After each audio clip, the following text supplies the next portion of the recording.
नमस्कार मित्रों, आप सभी का एक बार पुनः बहुत बहुत स्वागत है।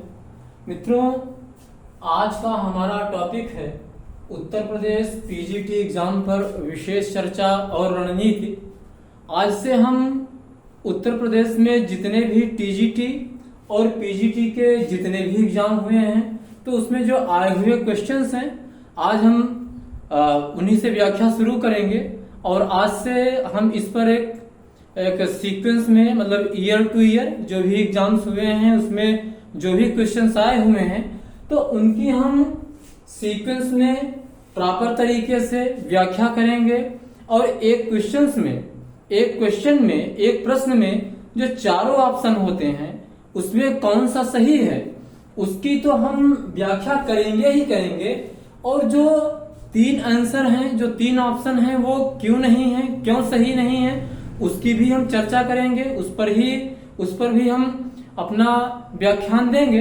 तो अन्य जो कोचिंग वाले करते हैं या अन्य जो यूट्यूब चैनल वाले हैं कि वो अभी कर क्या रहे हैं, मतलब जो ट्रेंड है अभी हमने भी कुछ को देखा है तो उसमें जनरली ये होता है कि एक क्वेश्चन में चार ऑप्शन होते हैं तो उसमें जो ऑप्शन सही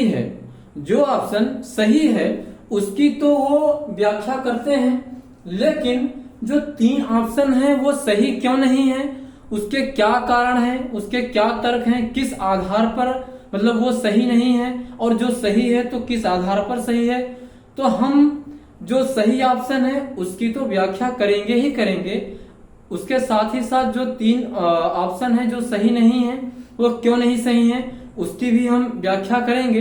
तो किसी भी क्वेश्चन को सॉल्व करने का, किसी भी क्वेश्चन को मतलब उसका जो एनालिसिस करने का जो सही तरीका होता है तो उसमें जो सही ऑप्शन है वो तो व्याख्या करें ही करें भाई, वो तो एकदम कंपलसरी है। लेकिन उसके साथ ही साथ जो आपके तीन ऑप्शंस छूट रहे हैं, मतलब जो तीन ऑप्शंस मतलब वो गड़बड़ हैं, मतलब एक तो सही है बाकी तीन ऑप्शन तो वो सही नहीं होते हैं, तो उनकी भी हम व्याख्या करेंगे। तो उसमें होना यही चाहिए कि जो ऑप्शन सही है उसके साथ ही साथ जो ऑप्शन नहीं सही है वो क्यों नहीं सही है, उसके पीछे क्या कारण है, क्या तर्क है, तो उनकी भी व्याख्या की जानी चाहिए। मित्रों, हम अपने टॉपिक पर आज जिस पर हमारा लेक्चर बेस्ड होगा उस पर हम आगे बढ़ें उससे पहले हम सभी भारतवासियों के लिए एक बड़ी खुशी का दिन है आज, क्योंकि आप बहुत सारे लोग जानते होंगे, हो सकता है ना भी जानते हों, कि आज हमने चंद्रयान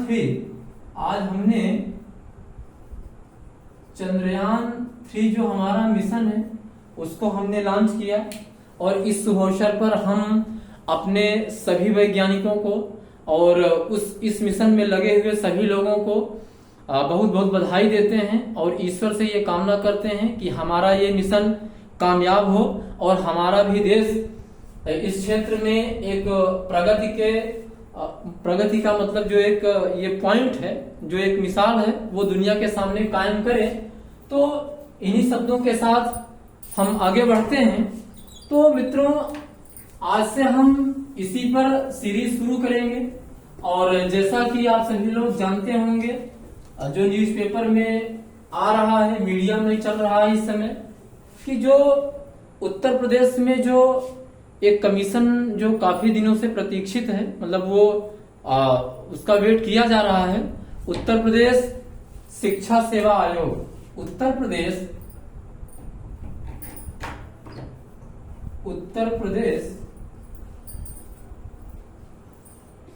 शिक्षा सेवा आयोग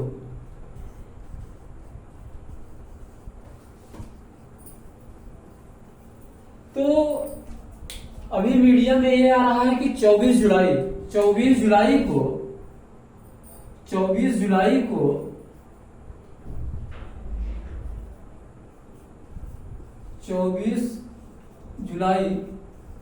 2023 को इस पर नोटिफिकेशन आने वाला है, मतलब अधिसूचना आने वाली है। तो अधिसूचना का मतलब क्या होता है? अधिसूचना का मतलब ये होता है कि अधिसूचित करने की क्रिया, अर्थात किसी भी विषय पर किसी को सूचित करने मतलब औपचारिक रूप से जो सूचित करने की क्रिया होती है, जो औपचारिक रूप से सूचित किया जाता है, उसे ही कहा जाता है अधिसूचित करना, यानी अधिसूचना। अधिसूचना मीन्स किसी भी विषय पर किसी को औपचारिक रूप से अधिसूचित करना, उसको इन्फॉर्म करना ही अधिसूचना से संबंधित है।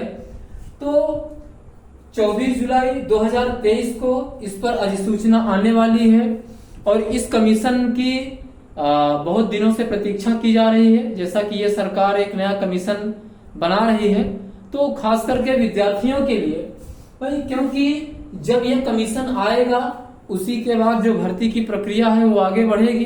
क्योंकि अभी तक उत्तर प्रदेश में जितने भी सिलेक्शन बॉडीज हैं, जो भी चयन बोर्ड है या जो कमीशंस हैं, उसमें से ये जो कमीशन है, ये जो प्रस्तावित कमीशन है उत्तर प्रदेश, ये जो प्रस्तावित है, जो कि जल्दी ही अस्तित्व में आ जाएगा उम्मीद है, तो ये जो है ये सबसे बड़ा चयन आयोग होगा उत्तर प्रदेश में। क्योंकि जैसा कि आप सभी जानते हैं कि उत्तर प्रदेश में अभी जो भी चयन से संबंधित जो भी कमीशंस हैं, जो भी बोर्ड हैं, जो भी चीजें हैं, उसमें से वहां पर जो सदस्य की संख्या है, जो अध्यक्ष हैं, सदस्य हैं, उनको जो मिला करके जो संख्या है, उन सभी कमीशंस में ये जो प्रस्तावित कमीशन है हमारा, ये सबसे बड़ा होगा। क्योंकि सबसे बड़ा होगा, इसमें जो प्रस्तावित संख्या है इस कमीशन की, उसमें है 1+11, अर्थात अध्यक्ष और ये 11 सदस्य होंगे इस प्रस्तावित कमीशन में। अर्थात हमारे कहने का आशय ये है कि ये जो प्रस्तावित कमीशन है, जो शीघ्र ही अस्तित्व में आने वाला है, वो ये न सिर्फ उत्तर प्रदेश का बल्कि जहां तक हमारी जानकारी है, ये पूरे भारत का सबसे बड़ा सिलेक्शन कमीशन बनने वाला है। सबसे बड़ी जो मतलब कि चयन करने वाली संस्था बनने वाली है। और अभी आप देखिए कि ये जो उत्तर प्रदेश का सबसे बड़ा आयोग बनने वाला है, चयन से संबंधित, चयन के क्षेत्र में सबसे बड़ा आयोग बनने वाला है। और अभी जो एग्जिस्टिंग बॉडीज हैं, जो भी चयन करने वाले जो बोर्ड हैं या जो आयोग हैं उत्तर प्रदेश में, उस पर हम एक नजर डाल लेते हैं, तो उससे यह स्पष्ट हो जाएगा कि ये जो आयोग है, ये उत्तर प्रदेश का सबसे बड़ा चयन आयोग बनने वाला है, सबसे भारी भरकम आयोग बनने वाला है। तो अभी जो अस्तित्व में हैं, जो चयन करने वाले जो आयोग हैं, जो बोर्ड हैं, उसमें से आप देखिए, जैसे आपका जो यूपीपीएससी है, जो आपका यूपीपीएससी है, अर्थात Uttar Pradesh public service commission, Uttar Pradesh public service commission में एक अध्यक्ष 8 सदस्य होते हैं। जो आपका यूपी ट्रिपल एससी है, इसमें भी एक अध्यक्ष 8 सदस्य होते हैं। यूपी ट्रिपल एससी का क्या मतलब होता है? Uttar Pradesh subordinate services selection commission, Uttar Pradesh subordinate services selection commission. इसमें भी एक अध्यक्ष और 8 सदस्य होते हैं। और जो हमारा माध्यमिक शिक्षा सेवा चयन बोर्ड है,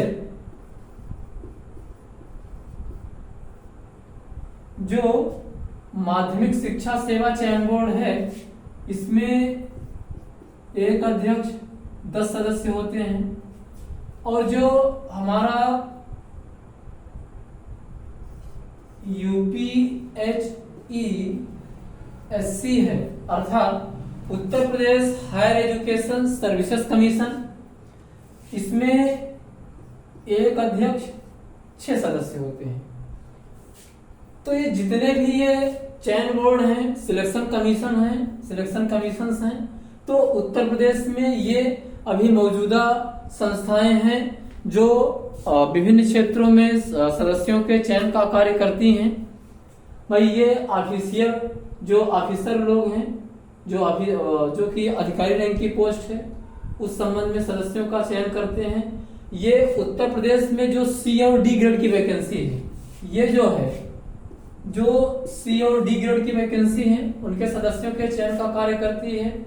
और ये जो उत्तर प्रदेश में जो सरकारी और अर्ध सरकारी जो माध्यमिक शिक्षा यानी टीजीटी पीजीटी में जो प्रधानाचार्य और जो शिक्षक हैं, उनके चयन का कार्य करता है।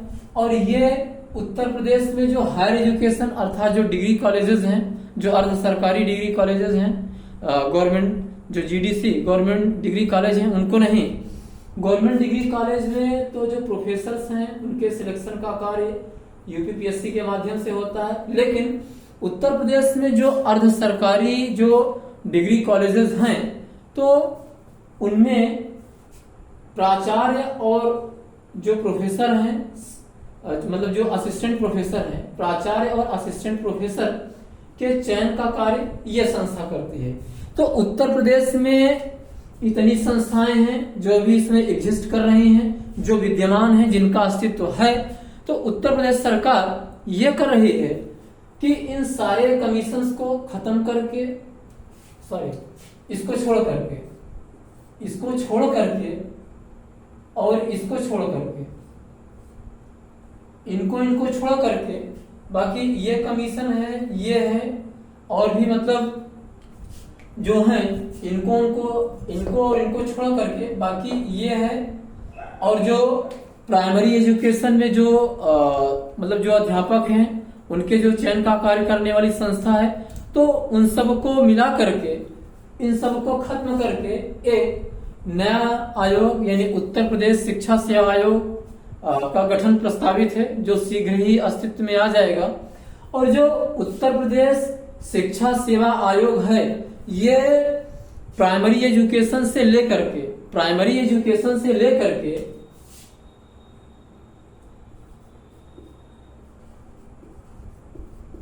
प्राइमरी शिक्षा से लेकर के पूरा आपका उच्च शिक्षा तक,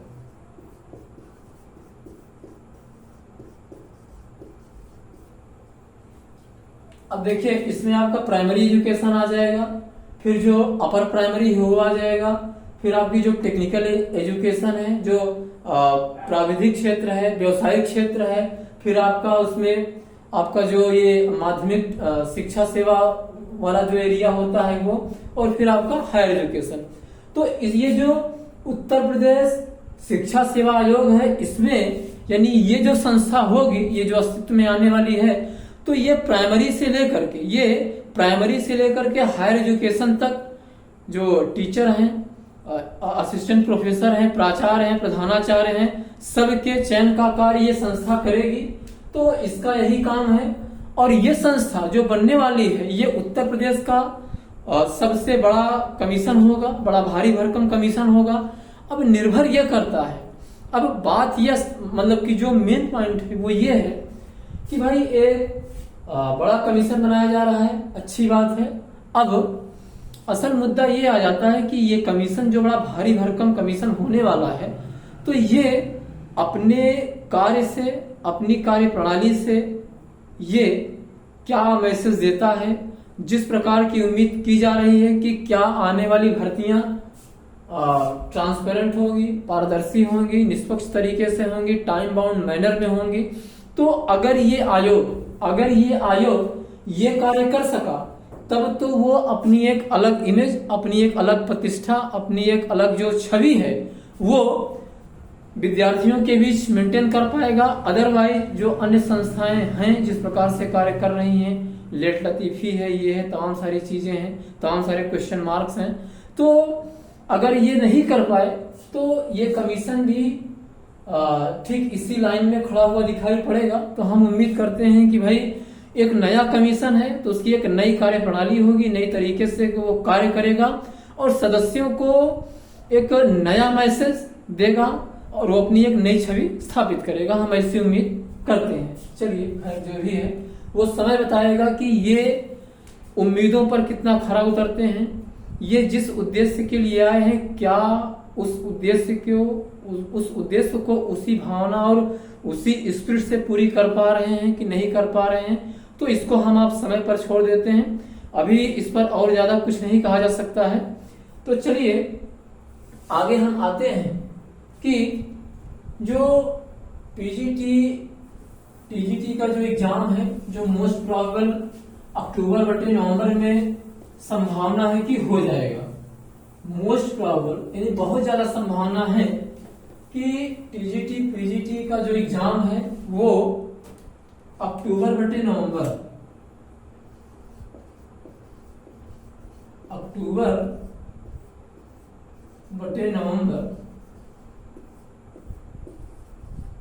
2023 में संपन्न होने की संभावना है, देखते हैं, लेकिन संभावना ज्यादा इसी के आसपास जताई जा रही है। तो जो पीजीटी एग्जाम पर अब रणनीति क्या हो, उस एग्जाम को कैसे क्वालिफाई किया जाए, उस एग्जाम में किस प्रकार से एक बेहतर प्रदर्शन किया जाए ताकि हम आप मेरिट लिस्ट में आ जाए और आसानी से सिलेक्शन हो जाए। तो अब जैसा कि जो संभावित नजर आ रहा है अक्टूबर या नवंबर में एग्जाम हो सकता है, बहुत ज्यादा संभावना है। भाई हम लोग तो बेसब्री से इंतजार कर रहे हैं कि एग्जाम हो और ये नया कमीशन जल्द से जल्द अस्तित्व में आए और अपना कार्य शुरू करे और ये एक्शन मोड में आए। तो अब आप समझिए कि लगभग आपके पास 2 या 3 महीने का समय है। अब इस 2-3 महीने में भाई ना तो टीजीटी का जो पीजीटी का, आज हम पीजीटी पर चर्चा कर रहे हैं, टीजीटी पर हम बाद में चर्चा करेंगे। तो जो पीजीटी का जो सिलेबस है अब इस 2-3 महीने में या 2.5-3 महीने में ये संभव नहीं है कि आप उसको पूरा पढ़ सकें, एक चीज। और दूसरी चीज, और ना ही ये संभव है मतलब कि जो पीजीटी के जितने भी एग्जाम हुए हैं अभी, मतलब जो भी एग्जाम हुए हैं, तो उनके जो सारे के सारे क्वेश्चंस हैं, जो आए हुए क्वेश्चंस हैं, सिर्फ उन्हीं क्वेश्चंस को पढ़ करके एग्जाम पास किया जा सकता है, वो भी बड़ा रिस्की काम होगा। तो ऐसी स्थिति में भाई चूंकि एक तरफ क्या है कि आप समय इतना नहीं है कि आप सिलेबस को पूरी तरीके से कवर कर सके पीजीटी का, और दूसरी तरफ क्या है कि जो आए हुए क्वेश्चंस हैं उनको पढ़ करके अच्छे नंबर लाना, मेरिट लिस्ट में आना, ये भी नहीं, इस बारे में कुछ नहीं कहा जा सकता क्योंकि ये बड़ा रिस्की होगा। तो ऐसी स्थिति में जो सबसे बेहतर रणनीति होगी, इस कम समय में आप ज्यादा प्राप्त कर सकें, ज्यादा अच्छे से गेन कर सकें, आप मेरिट लिस्ट में आ सकें, आप एक अच्छा नंबर प्राप्त कर सकें, तो उसमें जो सबसे बेहतर तरीका ये होगा हमारे ख्याल से, जो भाई प्रैक्टिकेबल भी है, व्यवहारिक भी है, तो उसमें ये करना चाहिए कि जिस टॉपिक से क्वेश्चंस उठा रहा है, भाई बहुत सारे एग्जाम हुए हैं तो उस पर तो हम चर्चा करेंगे और ये भी आपको दिखाएंगे कि किसी एग्जाम में किस टॉपिक से कितने क्वेश्चन आए हैं, तो अभी हम उस पर चर्चा करने वाले हैं। तो हम ये कह रहे हैं कि सबसे बेहतर रणनीति ये होगी कि जिस टॉपिक से वो क्वेश्चन उठा रहा है, उस टॉपिक से, जिस टॉपिक से वो क्वेश्चन उठा रहा है, अगर उस टॉपिक पर आपकी अच्छी पकड़ है, आपकी एक डेप्थ पकड़ है, डेप्थ नॉलेज है, गहरा ज्ञान है, आसानी से आप क्वेश्चंस को कर ले जा रहे हैं, तो कोई दिक्कत नहीं है, आप एक सरसरी तौर पर रिवीजन कर सकते हैं। और अगर दिक्कत हो रही हो तो जिस टॉपिक से क्वेश्चन उठा रहा है, आप उस टॉपिक को किताब से पढ़ लीजिए। तो उससे फायदा क्या होगा? उससे फायदा ये होगा कि भाई देखिए, क्वेश्चन हूबहू रिपीट नहीं होंगे, हूबहू क्वेश्चन पूछेगा नहीं, ये संभव नहीं है, ऐसा होता नहीं है और ऐसा होगा भी नहीं। तो उसमें क्या होगा, जब जिस टॉपिक को आप आसानी से कर पा रहे हैं, जिस टॉपिक से क्वेश्चन उठा रहा है, उस क्वेश्चन को आप बहुत ही अच्छे तरीके से टैकल कर पा रहे हैं, हैंडल कर पा रहे हैं, तब तो अच्छी बात है। अगर आपको दिक्कत लग रही है तो आप उसी टॉपिक को जहां से क्वेश्चन पूछा है उसी के आसपास की चीजों को अच्छे से पढ़ लीजिए। और पढ़ने से फायदा ये होगा कि भाई सेम क्वेश्चन तो पूछेगा नहीं, ऐसा इम्पॉसिबल है, ऐसा होता नहीं, ऐसा होगा भी नहीं। तो उसमें यह होगा कि क्वेश्चन थोड़ा सा दाहिने बाएं जाकर के पूछेगा और थोड़ा सा डेप्थ में उतर करके पूछेगा। तो जब आप किताब पढ़े रहेंगे, उस कॉन्सेप्ट से संबंधित उस पॉइंट को जब आप किताब से देखे रहेंगे, तो अगर वो थोड़ा सा क्वेश्चन इधर उधर से भी उठाता है तो आप उसको आसानी से कर लेंगे। एक चीज, अगर मान लीजिए आपने अपना पूरा का पूरा फोकस जो पास्ट के क्वेश्चंस रहे हैं, जो आए हुए क्वेश्चंस रहे हैं, आप उन्हीं पर पूरी तरीके से केंद्रित हो जाते हैं, पूरी तरीके से उसी पर डिपेंडेंट हो जाते हैं, तो आप अपने दायरे को बहुत ही सीमित कर लेंगे। तो उसमें आप समझिए कि आपके लिए बहुत बड़ी दिक्कत हो जाएगी। भाई इतना बड़ा एग्जाम है, इतने कॉम्पिटिटर्स बैठेंगे, तो उसमें आप बहुत बड़ा खतरा मोल लेंगे। तो आप सिर्फ और सिर्फ क्वेश्चंस जो आए हुए हैं उनको दोहराइए, अच्छी बात है, लेकिन सिर्फ उन्हीं के भरोसे बैठना ये बड़ा खतरनाक काम होगा और अपने लिए बड़ी समस्या पैदा करने वाला स्टेप होगा, कदम होगा। तो उसमें सबसे बेहतर और सबसे आसान, सबसे प्रैक्टिकेबल तरीका यही है कि भाई जिस टॉपिक से क्वेश्चन उठा रहा है, अगर आप उन चीजों को अच्छे से कर पा रहे हैं, बिल्कुल समझदारी के साथ अच्छे से टैकल कर पा रहे हैं, तब तो अच्छी बात है। अगर आपको दिक्कत हो रही हो तो आप किताब से या शॉर्ट नोट्स से उसी टॉपिक को अच्छे से पढ़ लीजिए। और पढ़ने से ये होगा कि उससे रिलेटेड क्वेश्चन जो आएंगे तो आपके छूटेंगे नहीं। तो किसी भी एग्जाम के बारे में क्या बेहतर रणनीति हो सकती है, किस तरीके से उसके बारे उस पर अच्छे से काम किया जा सकता है और अच्छे तरीके से सफल होया जा सकता है, तो इसके लिए जरूरी है कि पहले आप उसका जो पूरा का पूरा सिलेबस है वो जानिए। और अभी तक जो पिछले एग्जाम हुए हैं तो उन एग्जाम्स में किस किस टॉपिक से कितने क्वेश्चन उठा रहा है। जैसे मान लीजिए पीजीटी में आईआर है, पब्लिक एड है, कंपैरेटिव पॉलिटिक्स है, संविधान है, थियरी है, थॉट है, वो तमाम सारी चीजें हैं। तो अब बेहतर रणनीति तब बन सकती है जब आप इस चीज को एनालाइज करें, एनालिसिस करें, इसका विश्लेषण करें, देखें कि किस टॉपिक से कितने कितने क्वेश्चंस उठाए जा रहे हैं, उनका क्या रेशियो है और उन क्वेश्चंस की गहराई क्या है, उनका लेवल क्या है, इन सारी चीजों को समझना पड़ेगा। तो अभी जो 2020 जो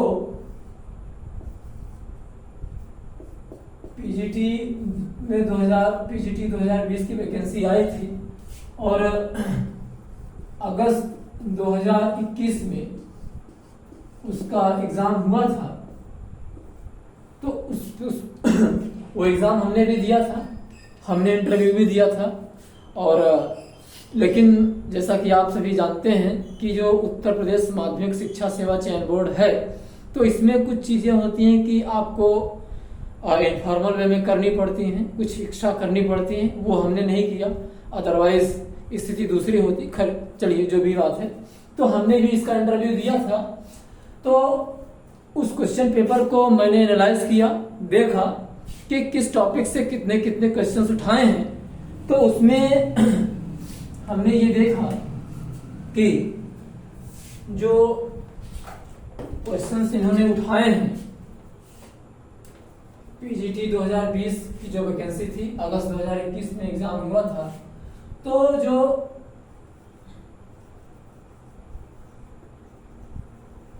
पब्लिक एड है उससे 20 क्वेश्चन आए थे, और यहाँ से आपका 13 क्वेश्चन आया था,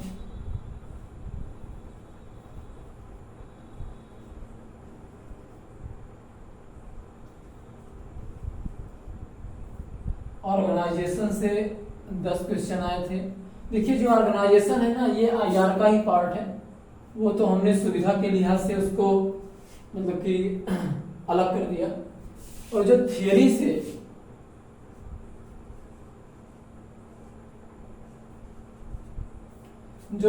से आया था वो 29 क्वेश्चन था, और थिंकर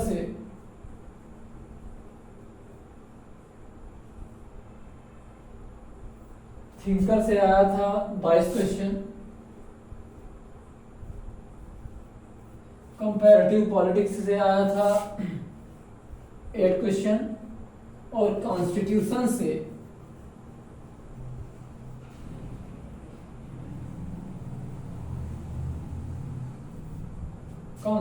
से आया था 23 क्वेश्चन।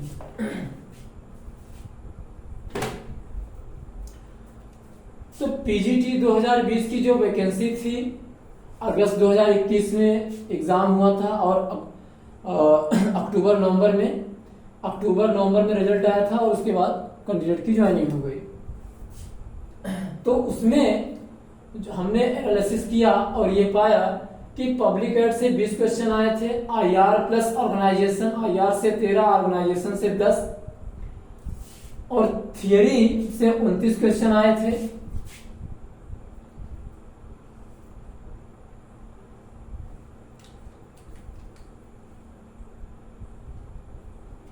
थियरी से 29 क्वेश्चन आया था, थिंकर से 22 क्वेश्चन आया था, कंपैरेटिव पॉलिटिक्स से 8 क्वेश्चन आया था, और कॉन्स्टिट्यूशन से 23 क्वेश्चन आए थे। अब देखिए इस पब्लिक एड में, तो जो पब्लिक एड का जो थियोरेटिकल पोर्शन है, जो थियोरी वाला पोर्शन है, वो प्लस इंडियन पब्लिक एडमिनिस्ट्रेशन मतलब भारतीय जो लोक प्रशासन है उसका जो प्रैक्टिकल एस्पेक्ट है, वो दोनों इसमें आ जाते हैं। आईआर में थियरी से 13 क्वेश्चन आए थे, और ऑर्गेनाइजेशन में, ये ऑर्गेनाइजेशन में जो इंटरनेशनल ऑर्गेनाइजेशन है वो प्लस जो भारत के कुछ संगठन हैं वो भी आ जाते हैं इसमें। थियरी से 29 क्वेश्चन आया था, थिंकर से 22 क्वेश्चन आया था, कंपैरेटिव पॉलिटिक्स से 8 क्वेश्चन आया था, और संविधान से 23 क्वेश्चन आया था। तो अब आप समझिए कि किस किस पार्ट से कितना क्वेश्चन उठा रहा है, उनका क्या रेशियो है। अब ये तो 2020 का जो एग्जाम था उसका रेशियो है, और जब अन्य पेपर को हम एनालाइज करेंगे तो उसमें भी हम आपको बताएंगे। तो कुल मिलाकर के रेशियो प्लस माइनस ऐसे ही रहने वाला है भाई। थोड़ा सा मान लीजिए कि किसी वर्ष थोड़ा सा पब्लिक एड कम कर देगा, आईआर बढ़ा देगा, या किसी वर्ष थोड़ा सा थियरी से कम करके थिंकर से बढ़ा देगा, थिंकर से कम करके थियरी में बढ़ा देगा। तो ऐसे ही तो मतलब मोटी मोटा यही रेशियो हर साल लगभग रहा होगा, वो देखने वाली बात होगी, लेकिन एक मोटी मोटा आप ये समझ लीजिए। और अगर मान लीजिए कुछ प्लस माइनस होगा तो थोड़ा मोड़ा इधर उधर होगा, बाकी मतलब मोटी मोटा यही सिनारियो आपको हर साल दिखेगा। तो हमारे कहने का आशय ये है कि देखिए आपके सामने तस्वीर बिल्कुल क्लियर है कि किस किस पार्ट से कितने क्वेश्चंस उठाए जा रहे हैं, और अब आप इन्हीं को समझ करके अब आप ये एक अनुमान लगा सकते हैं कि आपका कौन सा पार्ट ठीक है, जहां आपको एक डेप्थ नॉलेज है, जहां आप इजीली क्वेश्चन को टैकल कर लेते हैं, क्वेश्चन को आसानी से कर लेते हैं, और कौन सा वो पार्ट है जहां पर आपको दिक्कत हो रही है, जहां पर आप प्रॉब्लम फेस कर रहे हैं, जहां पर आप अपने को असहज पाते हैं, क्वेश्चन आसानी से नहीं कर पाते हैं। तो इन्हीं चीजों को देख करके अब आप जहां आपको प्रॉब्लम हो, जैसे मान लीजिए जहां आपको प्रॉब्लम हो उस चीज को आप किताब से, जिस टॉपिक से क्वेश्चन उठा रहा है वो आप किताब से पढ़ लीजिए, उससे आपको फायदा होगा। जो भी शॉर्ट नोट्स वगैरह आप जो भी रखे हों। अब देखिए इसमें क्या है कि मोस्ट ऑफ द स्टूडेंट, मैं पॉलिटिकल साइंस के स्टूडेंट की बात कर रहा हूं, कि जो most of the student of political science हैं उन सभी में अधिकांश लोगों को जो प्रॉब्लम होती है पॉलिटिकल साइंस के जिन पेपर में, एक तो हो गया पब्लिक एड, दूसरा हो गया आईआर, और तीसरा हो गया थियरी, चौथा हो गया कंपैरेटिव पॉलिटिक्स। अब आसान कहाँ का होता है, कॉन्स्टिट्यूशन आसान होता है, थिंकर भी जनरली लड़के कर ही ले जाते हैं, थियरी में भी कर ले जाते हैं, लेकिन जब बहुत ज्यादा डीप जाता है तो प्रॉब्लम होती है। लेकिन पब्लिक एड, आईआर और कंपैरेटिव पॉलिटिक्स, ये मैक्सिमम स्टूडेंट, जो पॉलिटिकल साइंस के जो मैक्सिमम स्टूडेंट हैं, उनकी ये कमजोरी होती है। आप उनसे जब मिलेंगे तो उनको आपको एक फीडबैक मिलेगा, जब आप बात करेंगे तो उनको इन्हीं 3-4 सेगमेंट में बड़ी प्रॉब्लम होती है। और ये प्रॉब्लम इसलिए होती है, हमें जहां तक मैं समझता हूं, देखिए वो कहीं ना कहीं उत्तर प्रदेश की जो स्कूलिंग, मतलब जो स्कूली एजुकेशन है, उसके सिलेबस में भी कमी है। जैसे अब आप समझिए कि उत्तर प्रदेश में जो पब्लिक एड है, उत्तर प्रदेश में जो पब्लिक एड है वो विद्यार्थियों को पढ़ाया जाता है जब वो डिग्री कॉलेजेस में आ जाते हैं 3rd ईयर में। डिग्री कॉलेजेस में आ जाते हैं 3rd ईयर में, उन्हें पब्लिक एड से परिचय कराया जाता है कि पब्लिक एड कौन है, किस चिड़िया का नाम है, कहां से आया है, कुछ भी पता नहीं है। उनकी जो पहली मुलाकात होती है पब्लिक एड से, वो होती है उत्तर प्रदेश में बीए 3rd ईयर से। वहीं राजस्थान में क्या होता है, राजस्थान में जो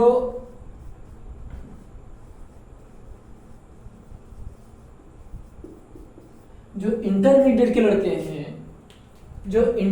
लड़के हैं, वो पब्लिक एड को पढ़ते हैं। आप इंटरनेट पर जो सर्च करिएगा कि पब्लिक एडमिनिस्ट्रेशन इन इंटरमीडिएट, मतलब राजस्थान करके खोलिएगा, तो उसमें एक बाकायदा पुस्तक चलती है। और वो पुस्तक का जो स्टैंडर्ड है मित्रों, वो इतना अच्छा स्टैंडर्ड है, आप यकीन मानिए कि बीए 3rd ईयर में जो पब्लिक एड का स्टैंडर्ड है यूपी में, उससे बेहतर स्टैंडर्ड जो है पब्लिक एडमिनिस्ट्रेशन का राजस्थान में इंटरमीडिएट के लड़के पढ़ते हैं। अब आप बताइए कि जो लड़का पब्लिक एडमिनिस्ट्रेशन को इंटरमीडिएट से पढ़ रहा है, उसकी जो पब्लिक एडमिनिस्ट्रेशन के संबंध में जो समझ होगी, उसकी जो अंडरस्टैंडिंग होगी, उसकी जो समझने की क्षमता होगी, तो वो यूपी के विद्यार्थियों से कहीं बेहतर, कहीं एडवांस, कहीं बहुत अच्छी होगी भाई, क्योंकि ये लड़का इंटरमीडिएट से पब्लिक एड को पढ़ा रहा है, उसका परिचय इंटरमीडिएट से है। यूपी में क्या है कि बीए 3rd ईयर में परिचय होता है कि पब्लिक एड है क्या। तो ये कहीं ना कहीं कमी जो स्कूली सिलेबस है उसमें है, और स्कूली सिलेबस में बहुत ज्यादा सुधार की जरूरत है। और पेपर वगैरह अगर आप यूपी के पेपर को राजस्थान से कंपेयर करिए तो हम समझते हैं कि वो कंपेयर आप कर ही नहीं सकते, क्योंकि राजस्थान में पीजीटी यानी ग्रेड 1 का जो पेपर होता है, वो पेपर, उस पेपर का स्टैंडर्ड अपने यूपी में हायर एजुकेशन के पेपर के स्टैंडर्ड से बेहतर होता है। उत्तर प्रदेश में जो हायर एजुकेशन के जो पेपर का स्टैंडर्ड होता है, वो राजस्थान में पीजीटी अर्थात ग्रेड 1 के पेपर की तुलना में यूपी के हायर एजुकेशन का पेपर का स्टैंडर्ड डाउन होता है। और राजस्थान में जो हायर का स्टैंडर्ड होता है वो तो बड़ा लाजवाब होता है, उसको तो कहने की बात ही नहीं है। बहुत अच्छा पेपर होता है, बहुत ही स्टैंडर्ड पेपर होता है राजस्थान में। तो हमारे कहने का मतलब ये है कि पब्लिक एड में जो प्रॉब्लम है सिर्फ इसलिए है क्योंकि आपका परिचय बीए 3rd ईयर में पब्लिक एड से होता है। अगर आप शायद इंटरमीडिएट से उस चीज को पढ़ रहे होते तो शायद आपको इतनी प्रॉब्लम ना होती। तो ये कहीं ना कहीं विद्यार्थियों की कमी को हम चलिए मान लेते हैं, भाई कमी तो है ही, हमें ज्यादा प्रयास करना पड़ेगा, लेकिन कहीं ना कहीं हमारी जो स्कूली एजुकेशन है, जो स्कूली शिक्षा है, उसमें भी कमी है, सिलेबस में कमी है, उसमें सुधार होना चाहिए और जितना जल्दी हो सके हो जाना चाहिए। भाई इंटरमीडिएट का जो सिलेबस है वो बीए के अकॉर्डिंग होना चाहिए। बीए में जो जो पेपर लड़का पढ़ता है तो उस पेपर को इंटरमीडिएट में जरूर पढ़े, कम पढ़े। उसकी जो क्वांटिटी है वो कम रहे, लेकिन पढ़े जरूर। अब ये नहीं है कि कोई ऐसी चीज है कि इंटर में है ही नहीं, बीए में ही सीधा परिचय हो रहा है, तो इससे क्या होता है कि इंटरमीडिएट और बीए के बीच जो एक पुल बनना चाहिए ना, जो एक मजबूत पुल बनना चाहिए, वो बन नहीं पाता है, वो सदैव कमजोर ही बना रहता है। तो ये चीजें हैं। तो पब्लिक एड हो गया, फिर आईआर में भी प्रॉब्लम होती है, कंपैरेटिव पॉलिटिक्स में तो बहुत प्रॉब्लम होती है, कंपैरेटिव पॉलिटिक्स में बहुत प्रॉब्लम होती है। तो यही 3-4 सेगमेंट हैं, और थियरी में भी दिक्कत होती है। तो यही 3-4 सेगमेंट है जहां पर बहुत ज्यादा दिक्कत होती है। तो भाई अब इन सब सारी चीजों को पढ़ने के लिए तो आपको किताब का सहारा लेना पड़ेगा। कोई शॉर्टकट, शॉर्ट ट्रिक इस तरीके से कुछ भी काम चलने वाला नहीं है। ये सब कहने की बातें हैं। जब तक आपको कायदे से नॉलेज नहीं होगी, आपको कायदे से डेप्थ नॉलेज नहीं होगी, गहरा ज्ञान नहीं होगा, पेपर सॉल्व करने में बड़ी दिक्कतें आएंगी। अगर क्वेश्चन जरा इधर से उधर घुमा दिया तो बड़ी दिक्कतें होंगी। तो इसलिए जिस सेगमेंट को आप अच्छे से कर पाते हैं वहां तो अच्छी बात है, जहां नहीं कर पाते हैं तो उस सेगमेंट से किस किस टॉपिक से क्वेश्चन उठा रहा है, आप उसी टॉपिक को अच्छे से पढ़िए, बेहतर तरीके से पढ़िए, तभी आप क्वेश्चन कर पाएंगे। पुराने क्वेश्चन पेपर को हल करके आप क्वेश्चन सॉल्व नहीं कर पाएंगे, क्योंकि भाई देखिए बड़ी सीरियस सी बात है, क्वेश्चन हूबहू आना नहीं है और आना भी नहीं चाहिए, आना ही कभी आएगा। अब रेयर केस है कि 125 में एक आध क्वेश्चन आ जाए, वो अलग चीज है, वो तो एक्सेप्शन होता है, अपवाद होता है, आ जाए अलग चीज है, लेकिन ऐसा होता नहीं है और होना भी नहीं चाहिए। तो ये चीजें हैं, और इन्हीं चीजों को ध्यान में रख करके अब आपको अपनी रणनीति बनानी पड़ेगी कि भाई हमारा कौन सा पोर्शन मजबूत है, वहां आप कम ध्यान दीजिए, जो पोर्शन आपका वीक हो उस पर आप ज्यादा फोकस करिए। और खास करके फोकस करने की जरूरत है पब्लिक एड पर, आईआर पर, थियरी पर, कंपैरेटिव पॉलिटिक्स पर। तो इन 4 सेगमेंट पर आपको बहुत काम करना है। और भाई आप जानते हैं बड़ा एग्जाम है, जो क्वेश्चन का स्टैंडर्ड है वो भी बढ़ेगा, बढ़ाया जाना चाहिए। और एक चीज आपकी जानकारी के लिए और भी ये बता दें कि अभी उत्तर भारत में, नॉर्थ इंडिया में पीजीटी जितने भी स्टेट्स में एग्जाम हो रहे हैं उसमें से देखा जाए तो जो सबसे लो लेवल का पेपर है, जो लो लेवल का पेपर है पीजीटी का, सबसे लो लेवल का पेपर यूपी में ही है।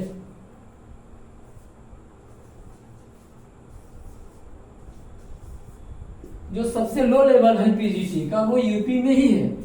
और देखिए और एक चीज क्या है कि यूपी में अभी सिर्फ और सिर्फ क्वेश्चन मतलब जो सब्जेक्ट होता है वही पूछता है, और अन्य स्टेट्स में चाहे आपका वो दिल्ली हो, मध्य प्रदेश हो, छत्तीसगढ़ हो, राजस्थान हो, उत्तराखंड हो, हर जगह जो पीजीटी का एग्जाम है तो वहां पर जीएस प्लस सब्जेक्ट पूछता है। यूपी में ही है जो सिर्फ और सिर्फ अभी सब्जेक्ट पूछ रहा है, और अन्य स्टेट में बीएड अनिवार्य है पीजीटी के लिए, लेकिन अभी यूपी में नहीं है। तो इस संबंध में जल्द से जल्द सुधार किया जाना चाहिए और इसका स्टैंडर्ड और अच्छा किया जाना चाहिए। हाँ, लेकिन एक बात जो विशेष तौर पर गौर करने वाली है, जो सरकार के स्तर पर होना चाहिए, क्योंकि आप एग्जाम की जो विश्वसनीयता है, जो एग्जाम की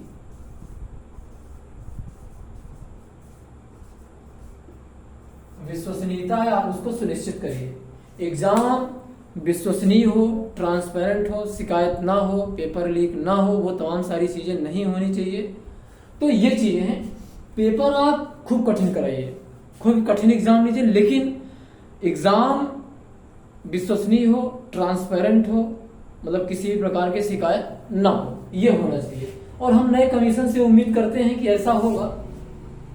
और राजस्थान सरकार ने तो ये कहा है कि भाई हमारे यहाँ जो पेपर लीक करेगा उसको हम उम्र कैद की सजा देंगे। तो ये अच्छी बात है। भाई कानून के स्तर पर चीजें जब तक तगड़ी नहीं होंगी, जब तक वहां से कठोर स्टेप नहीं लिया जाएगा, ये जो नकल माफिया है ना, ये सुधरने वाले नहीं है। ये जानते हैं कि चीजें आएंगी जाएंगे, ऐसे ही चलता रहेगा। तो मित्रों इन चीजों को देख करके ही आपको अपनी रणनीति बनानी है, तभी आप एग्जाम में सफल हो पाएंगे। अदरवाइज कोई शॉर्टकट जल्दी में ये करके वो करके दिक्कतें बहुत ज्यादा होंगी।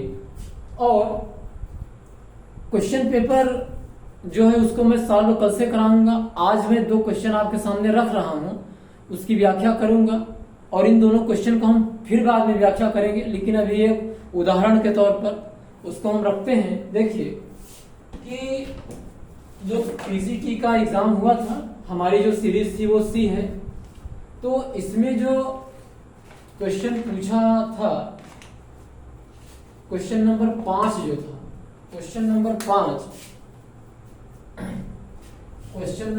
5 को देखिए, वो उसमें मैक्सिमम जो कैंडिडेट थे वो उस क्वेश्चन को गलत करके आए थे, उन्होंने उसका गलत आंसर टिक किया था। देखिए क्वेश्चन नंबर 5 कि कौन सा देश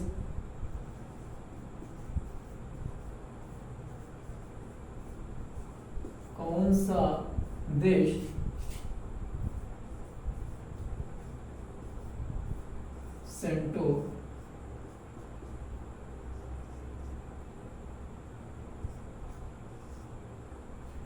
CENTO सेंटो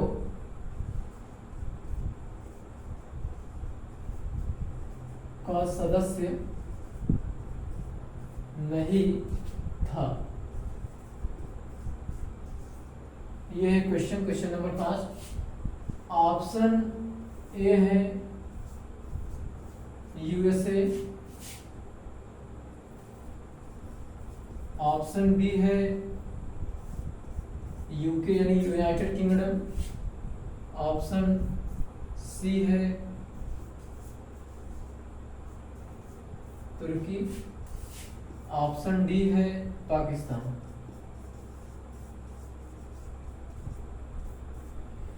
देखिए ये जो क्वेश्चन आया था इसमें मैक्सिमम कैंडिडेट गलत आंसर टिक करके आए थे। मैक्सिमम कैंडिडेट ने क्या लगाया था? मैक्सिमम कैंडिडेट ने ये लगाया था कि तुर्की। देखिए इसका सही आंसर ये होगा यूएसए। यूएसए सेंटो का सदस्य नहीं था, लेकिन मैक्सिमम कैंडिडेट क्या करके आए थे, इसको सही करके आए थे, क्योंकि ये गलत आंसर था। सही आंसर होगा यूएसए। अब देखिए इस संगठन के बारे में थोड़ा सा जान लीजिए, तब हम आपको बताते हैं कि मैक्सिमम कैंडिडेट ने जो अनुमान लगाया था, भाई अनुमान के आधार पर तो उन्होंने सही लगाया था, लेकिन जो आंसर सही होना चाहिए वो आंसर मतलब कि अनुमान के आधार पर इन्होंने लगाया वही कोल्ड वॉर का टाइम था, अमेरिका ने संगठन बनवाया है तो अमेरिका मेंबर जरूर होगा, लेकिन अमेरिका ही मेंबर नहीं था और तुर्की, यूके, पाकिस्तान ये थे। अभी थोड़ा सा इस संगठन के बारे में जान लीजिए, उसके बाद फिर हम आपको बैकग्राउंड बता देते हैं। देखिए ये जो सेंटो है, जो ये सेंटो है, इसको 3 नामों से जाना जाता है। एक है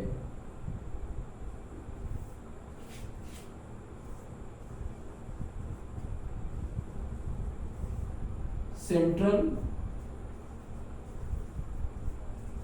treaty organisation,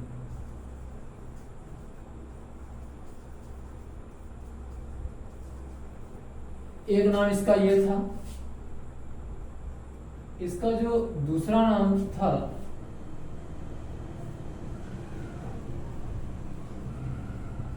central east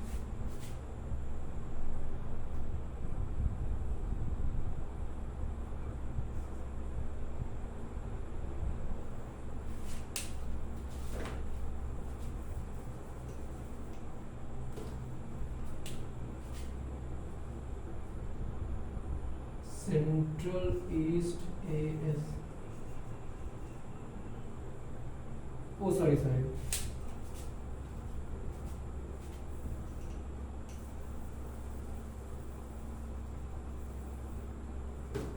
middle east,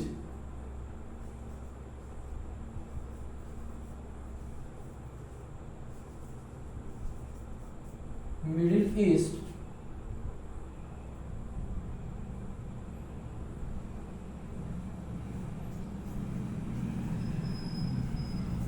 middle east treaty organisation.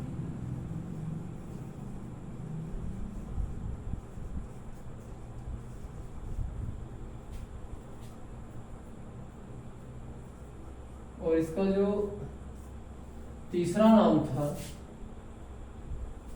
Baghdad pact organisation.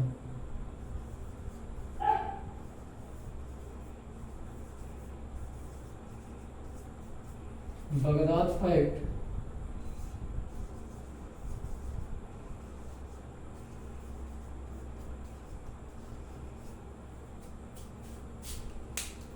तो इस ट्रीटी का 3 नाम था, central treaty organisation, middle east treaty organisation, Baghdad pact organisation. अब इसमें देखिए एक जो बड़ा अच्छा क्वेश्चन बन सकता है, निकट भविष्य में जरूर बनेगा, इसमें कोई दो राय नहीं है, बिल्कुल बन सकता है, बड़ा अच्छा पॉइंट है। अगर हम इसमें आपसे ये पूछें कि ये जो सेंटो था, सेंटो का ऑफिशियल नेम क्या था, सेंटो का ऑफिशियल नेम क्या था, तो आप क्या बताएंगे? देखिए जो सेंटो का जो ऑफिशियल नेम था, ये जो सेकंड वाला है, यही सेंटो का ऑफिशियल नेम था, Middle east treaty organisation. Middle east treaty Organization ये इसका ऑफिशियल नेम था।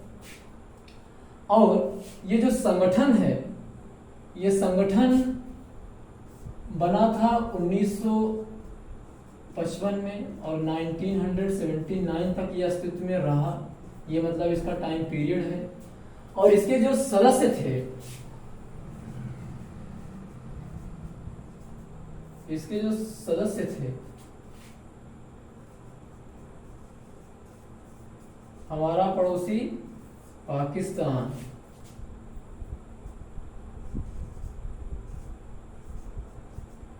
ईरान,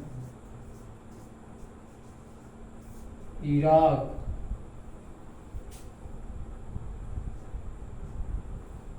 पाकिस्तान, ईरान, इराक, तुर्की और यूनाइटेड किंगडम।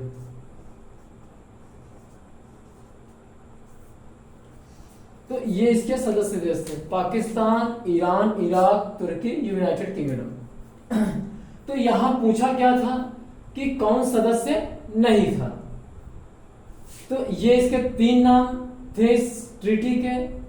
ये ऑफिशियल नेम है मिडिल ईस्ट ट्रीटी ऑर्गेनाइजेशन, 55 में बना, 79 तक रहा, ये इसका टाइम पीरियड है।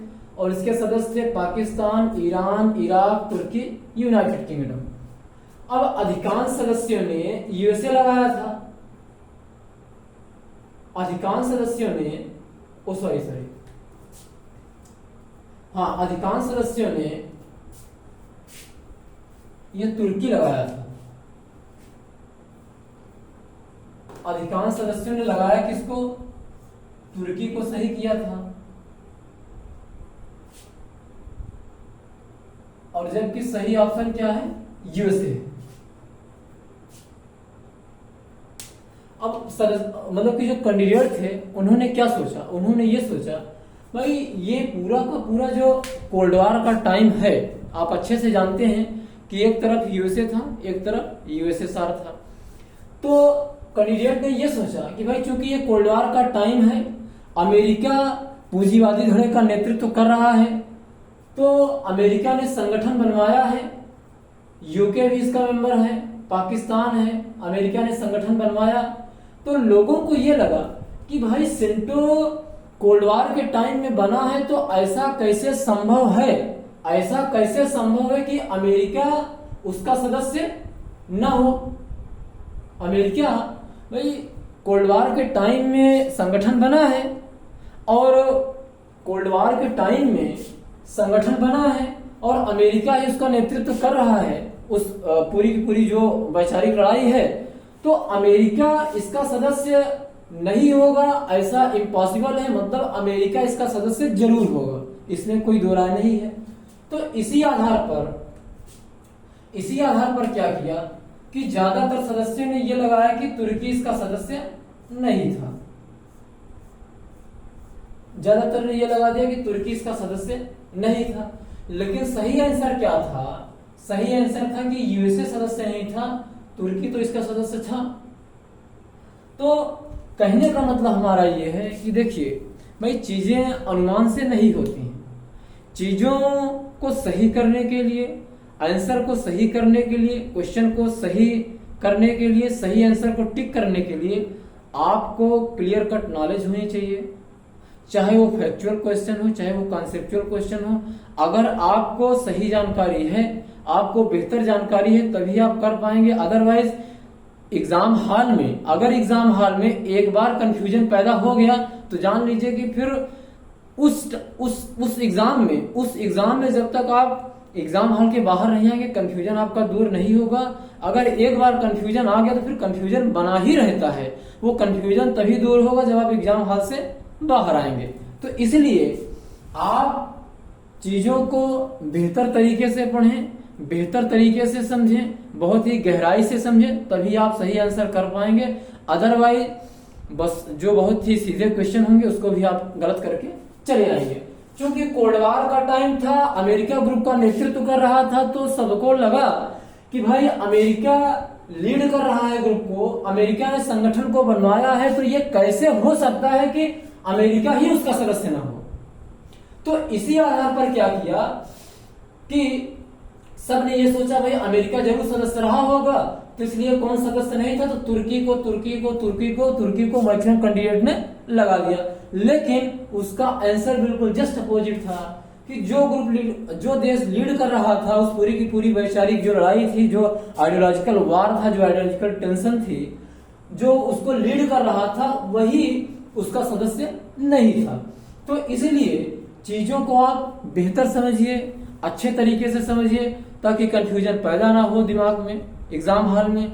और यदि एग्जाम हॉल में कंफ्यूजन आ गया तो फिर उस समय कंफ्यूजन दूर नहीं होगा जब तक आप एग्जाम हॉल से बाहर नहीं आएंगे। जब तक आप एग्जाम हॉल से दूर नहीं होंगे तो कंफ्यूजन दूर नहीं होगा। इसलिए आप कम पढ़ें, बेहतर पढ़ें, अच्छा पढ़ें, कंफ्यूजन ना हो। लेकिन भाई एग्जाम है, कंफ्यूजन हो जाता है, क्या करेंगे। लेकिन यह है कि कोशिश ये रहनी चाहिए कि ये कंडीशन ना पैदा हो या कम से कम पैदा हो। क्योंकि अगर एक बार कंफ्यूजन आ जाता है ना, तो वो कंफ्यूजन और सारे क्वेश्चंस पर भी, पूरे के पूरे एग्जाम पर वो इफेक्ट डालता है। इसलिए कूल माइंड रहें। कंफ्यूजन अगर आ जाए तो बहुत माथापच्ची नहीं करनी चाहिए, बल्कि उसको छोड़ करके आगे बढ़ जाना चाहिए, ताकि माइंड फ्रेश रहे। बहुत ज्यादा उसमें मतलब कि आदमी को बहुत ज्यादा असहज नहीं होना चाहिए। क्योंकि एग्जाम हॉल में आप अगर कम पढ़े रहेंगे तो एग्जाम हॉल में आप कम पढ़े हैं, लेकिन एग्जाम हॉल में आप बहुत ही शांत चित्त से, सहज भाव से बैठे रहेंगे तो पेपर आप अच्छा कर ले जाएंगे। लेकिन आप खूब पढ़े रहिए और एग्जाम हॉल में आप असहज हो जाइए, मतलब उसको एक प्रकार जैसे हेजिटेशन पैदा हो जाता है, या झिझक आ जाती है, या किसी प्रकार का एक जो फियर पैदा आ जाए, एग्जाम फोबिया जो होता है, अगर वो आ गया, आपकी तैयारी कितनी भी अच्छी है तो आप जान लीजिए, यकीन मानिए कि आप एग्जाम को गड़बड़ करके ही आएंगे, आप एग्जाम सही नहीं कर पाएंगे। इसलिए कम पढ़िए, बेहतर पढ़िए, लेकिन एग्जाम हॉल में बहुत ही कूल माइंड से, बहुत ही सहज भाव से, बहुत ही शांत चित्त से बैठिए। एग्जाम अच्छा जाएगा, उसमें कोई दिक्कत नहीं होगी। बाकी आप बहुत अच्छी तैयारी किए रहिए, लेकिन एग्जाम हॉल में अगर आप सही से नहीं बैठ सके, आप अपने को कंफर्ट नहीं फील करा सके, तो फिर आप समझिए कि एग्जाम पक्का है कि आपका गड़बड़ होने ही वाला है। इसलिए आप ऐसी गलती ना करें, कदापि न करें। सहज रहें, कूल रहें, शांत चित्त रहें, धैर्य धारण करें, सब अच्छा होगा। एक क्वेश्चन ये रहा। और दूसरा क्वेश्चन जो मैं आज डिस्कस करूंगा आपके सामने, वो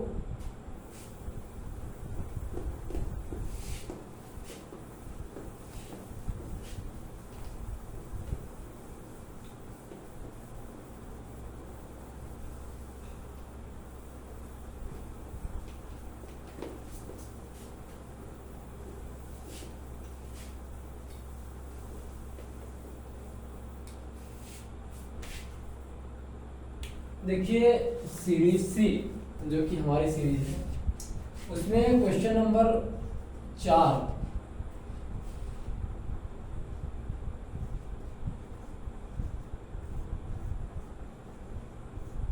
राज्य एक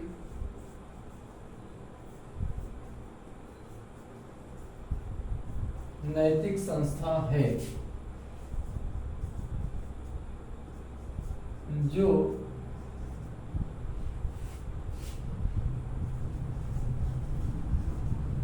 मनुष्य के पूर्ण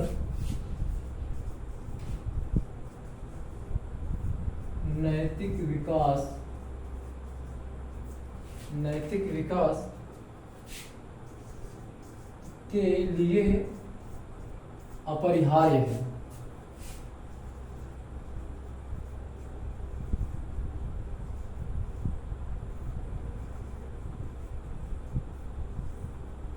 अपरिहार्य है।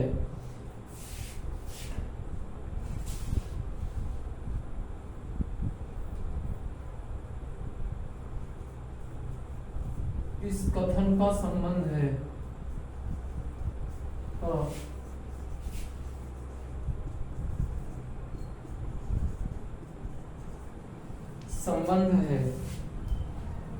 उसमें जो ऑप्शन ए है उसमें जो ऑप्शन ए है वो है व्यक्तिवादियों से,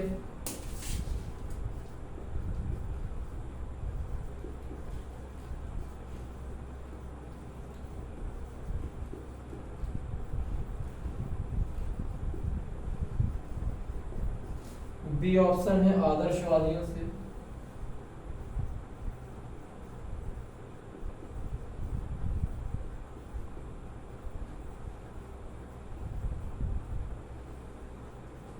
सी ऑप्शन है अराजकतावादियों से,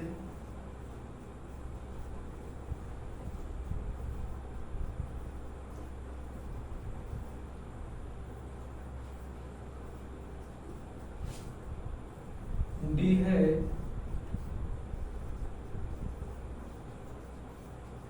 मार्क्सवादियों से।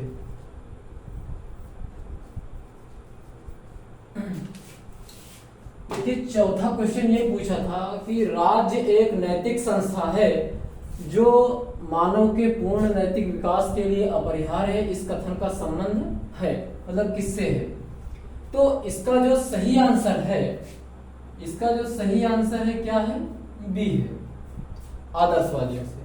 अब देखिए बी सही कैसे है और तीन मतलब व्यक्तिवादियों से, अराजकतावादियों से, मार्क्सवादियों से ये सही ऑप्शन नहीं है, कैसे है। देखिए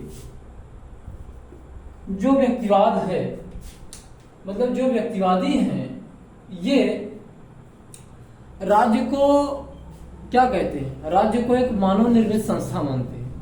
जो व्यक्तिवादी हैं वो राज्य को मानव निर्मित संस्था मानते हैं और कहते हैं कि राज्य को मनुष्य ने बनाया है, अपने जरूरतों के लिए बनाया है, इसलिए राज्य क्या है, एक साधन है।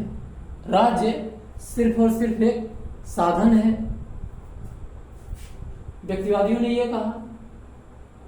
तो इसलिए भाई ये नैतिक संस्था नहीं हो सकती है, क्योंकि इनका ये कहना है कि भाई राज्य तो मानव निर्मित संस्था है ना, वो कोई स्वाभाविक नैतिक संस्था थोड़ी ना है।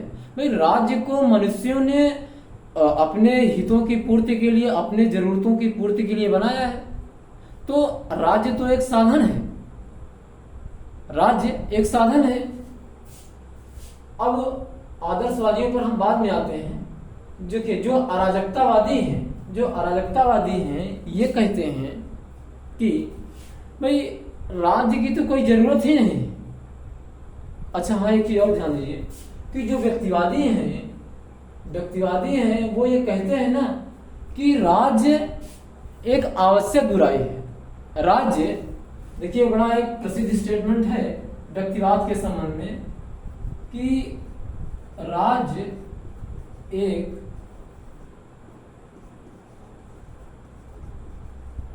आवश्यक बुराई है।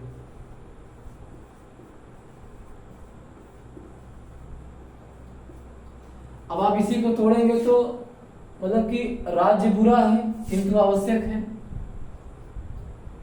मतलब उसको समझने के लिए भाई चूंकि व्यक्तिवादी ये कहते हैं कि राज्य को व्यक्तियों ने बनाया है अपने जरूरतों के लिए, अपने हितों के लिए, इसलिए राज्य एक साधन है और कुछ नहीं है, और राज्य एक आवश्यक बुराई है।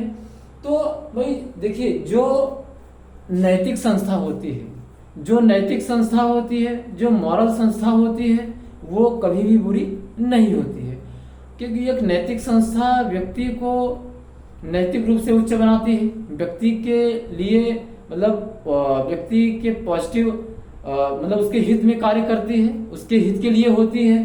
तो अब कोई भी नैतिक संस्था अगर आप उसको गहराई से देखेंगे तो वो बुरी नहीं होती है। तो इनका साफ ये कहना है कि राज्य एक आवश्यक बुराई है।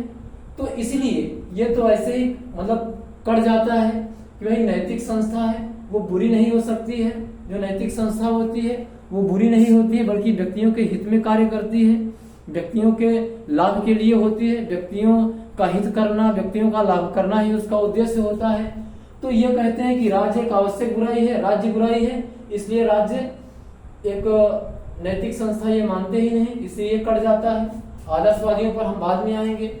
देखिए, जो अराजकतावादी हैं, अराजकतावादी ये कहते हैं, देखिए इनका भी एक बड़ा प्रसिद्ध स्टेटमेंट है, राज्य एक अनावश्यक बुराई है, राज्य एक अनावश्यक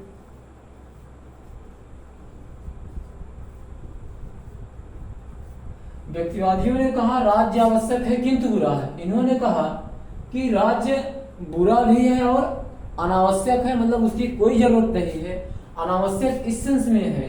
भाई अराजकतावादी ये कहते हैं कि देखिए, व्यक्ति जो है ईमानदार है, नैतिक है, सचरित्र है, शांत स्वभाव का है, झगड़ालू नहीं है, मतलब वो उसका व्यवहार सोच सब ठीक ठाक है, उसको राज्य की कोई जरूरत नहीं है। राज्य के बिना व्यक्ति अपना विकास भी कर लेगा और राज्य के बिना अपनी सुरक्षा भी कर लेगा, इसलिए राज्य की कोई जरूरत नहीं है, राज्य अनावश्यक है, राज्य बुरा है, राज्य गड़बड़ है। तो चूंकि ये राज्य को एक अनावश्यक बुराई बताते हैं, बुरा है, गड़बड़ है, कोई जरूरत ही नहीं है, तो ये भी कट जाता है कि राज्य एक नैतिक संस्था है। तो ये भी इस एंगल से अराजकतावादी जो आंसर है वो भी सही नहीं होगा, क्योंकि राज्य को एक अनावश्यक बुराई बताते हैं। और जो मार्क्सवादी हैं, देखिए जब मैं इसको सीक्वेंस में लूंगा तो और अच्छे से डिटेल में जाकर के इसको समझाऊंगा, यहाँ मोटी मोटा भी समझ लीजिए। और जो इसका जो लास्ट वाला ऑप्शन है मार्क्सवादी, मार्क्सवादी क्या कहते हैं, भाई राज्य तो एक वर्गीय संस्था है, राज्य शोषण का यंत्र है, राज्य एक वर्गीय संस्था है, मतलब राज्य को एक खास वर्ग ने बनाया है दूसरे वर्ग का शोषण करने के लिए, और इसी के माध्यम से जो पूंजीपति वर्ग है, जो सर्वहारा वर्ग का शोषण करता है।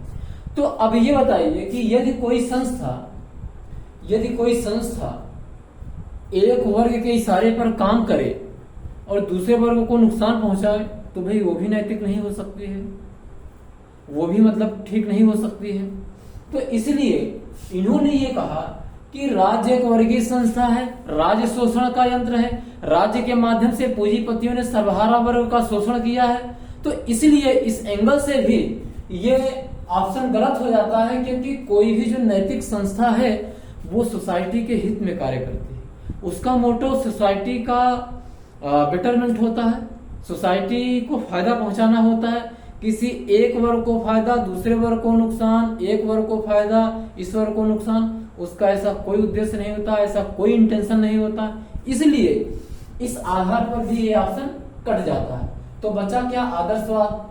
तो आदर्शवादी, जो आदर्शवादी विचारधारा है, जो आदर्शवादी लोग हैं, वही ये कहते हैं कि राज्य एक नैतिक संस्था है। तो सही ऑप्शन आपका बी ही होगा। अब आदर्शवाद क्या है, देखिए आदर्शवाद ये कहता है कि राज्य जो है सर्वशक्तिमान है, सर्वगुण संपन्न है, सभी अच्छाइयों से युक्त है, वो कभी बुरा कर नहीं सकता, वो कभी बुरा सोच नहीं सकता।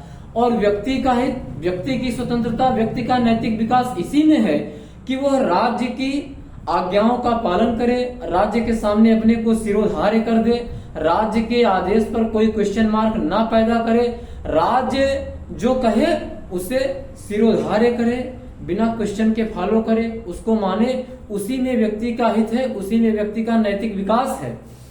तो इसलिए ये जो है, और आदर्शवादी ये कहते हैं कि राज्य साध्य है, राज्य साध्य है, लक्ष्य है, व्यक्ति साधन है। इसलिए व्यक्ति को राज्य के हित में, राज्य के इंटरेस्ट में, राज्य के फायदे में, राज्य के भविष्य को देखते हुए व्यक्ति को अपने को समर्पित कर देना चाहिए, व्यक्ति को अपने को राज्य के हित में प्राण का न्यौछावर कर देना चाहिए।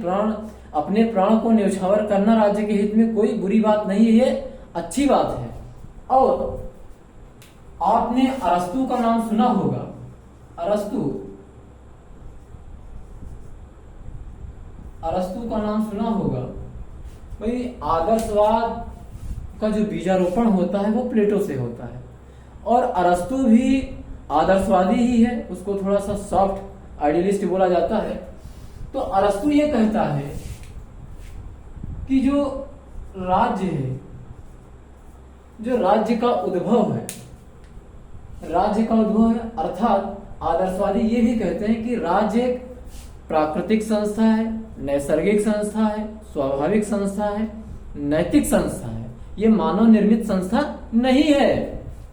तो अरस्तु ये कहता है कि राज्य का उद्भव, राज्य की उत्पत्ति, राज्य की पैदाइश, राज्य का जन्म, राज्य का आगमन व्यक्ति के हितों की पूर्ति के लिए हुआ है, और व्यक्ति की हितों की पूर्ति के लिए हुआ है। और राज्य बना इसलिए है ताकि व्यक्ति का जो नैतिक और आध्यात्मिक विकास है वो बेहतर हो सके, व्यक्ति का नैतिक और आध्यात्मिक विकास हो सके, व्यक्ति नैतिक और आध्यात्मिक रूप से मजबूत बने, वो मतलब कि स्ट्रांग बने, नैतिक और आध्यात्मिक रूप से उसके विचार उत्तम हो, उसका व्यवहार उत्तम हो। तो अरस्तु ये कहता है कि राज्य का उद्गम, आगमन, उत्पत्ति, उद्भव, पैदाइश, जन्म, जो भी आप कह लीजिए, वो मनुष्य की जरूरतों के लिए हुआ है, और इसलिए कायम है राज्य ताकि व्यक्ति का नैतिक और आध्यात्मिक विकास हो सके, व्यक्ति नैतिक और आध्यात्मिक रूप से मजबूत बन सके, व्यक्ति नैतिक और आध्यात्मिक रूप से मतलब जो आंतरिक शक्ति होती है उस हिसाब से मजबूत बन सके, इसीलिए राज्य अस्तित्व में बना हुआ है। तो इन तमाम सारे तर्कों और तथ्यों को आलोक में रखते हुए अब आप समझ गए होंगे कि भाई आदर्शवाद, ये जो स्टेटमेंट है, ये स्टेटमेंट आदर्शवाद से संबंधित क्यों है, आदर्शवाद से संबद्ध क्यों है, और क्यों व्यक्तिवाद, अराजकतावाद और मार्क्सवाद से संबंधित क्यों नहीं है, आप इसको अच्छे से समझ गए होंगे। तो मित्रों, जब आपका कॉन्सेप्ट बिल्कुल क्लियर होगा, आपका जो अप्रोच है वो बिल्कुल क्लियर होगा, तो आपको क्वेश्चन को करने में कोई दिक्कत नहीं होगी। लेकिन आपका जो कॉन्सेप्ट क्लियर नहीं होगा, चीजों के बारे में अच्छी सी समझ नहीं होगी, तो आपको दिक्कत होगी। इसीलिए मैं ये बार बार कह रहा हूं कि आप आए हुए क्वेश्चन पेपर को हल करिए, उससे आपको बहुत मदद मिलेगी, लेकिन आप सिर्फ उसी पर डिपेंडेंट मत रहिए, एक चीज। दूसरी चीज, आपका कौन सा पोर्शन मजबूत है, कौन सा पोर्शन स्ट्रांग है, तो जो आपका मजबूत पोर्शन हो, जो सेगमेंट आपका कमजोर हो, तो उस सेगमेंट में आप ये देखिए कि किस किस टॉपिक से, मतलब किस किस पॉइंट से क्वेश्चन उठा रहा है, तो आप उस पॉइंट को पढ़ने की कोशिश करिए, तो आपको फ्यूचर में बड़ा फायदा होगा। इसमें थोड़ा सा आपको मेहनत ज्यादा करनी पड़ेगी, लेकिन इसका जो परिणाम होगा वो बड़ा सुखद होगा। तो मित्रों, आज बस यहीं तक। अब जो अगला लेक्चर हमारा होगा तो वो हम सीक्वेंस में क्वेश्चन आपको करवाएंगे। करवाने का तरीका ये होगा कि जैसे मान लीजिए हम अगर पब्लिक एड शुरू कर रहे हैं, तो पब्लिक एड के जो भी 20 क्वेश्चन हैं उसको पहले हम कराएंगे, फिर आईआर पर आएंगे, फिर ऑर्गेनाइजेशन पर आएंगे, फिर थियरी, फिर थिंकर, ऐसे सीक्वेंस में हम बढ़ते जाएंगे। अगर मान लीजिए जिस प्रकार से क्वेश्चन पेपर में पूछता है, एक पब्लिक एड का है, फिर आईआर का है, फिर संविधान का है, फिर कंपैरेटिव का है, तो उसमें आपको भी असुविधा होगी, असहजता होगी और हमें भी दिक्कत होगी, क्योंकि इस क्वेश्चन को सीक्वेंस में बनाए रखेंगे तो बहुत आसानी होगी। तो इसलिए हम इसी सीक्वेंस में कराएंगे, तो आपको भी पढ़ने में मजा आएगा, समझ में ज्यादा आएगा और हमको भी पढ़ाने में अच्छा लगेगा। तो मित्रों आज बस यहीं तक, नेक्स्ट वीडियो लेक्चर में हम फिर पुनः मुलाकात करेंगे, तब फिर सीक्वेंस में क्वेश्चन को कराएंगे। पीजीटी का एक क्वेश्चन, एक पेपर सॉल्व कराएंगे, फिर टीजीटी का कराएंगे। तो इसी प्रकार से सीक्वेंस में चीजें चलती रहेंगी, तो आपको भी मजा आएगा, हमको भी मजा आएगा। तो चलिए अब यहीं तक, आप सभी को बहुत बहुत धन्यवाद। नमस्कार, गुड नाइट, बाय।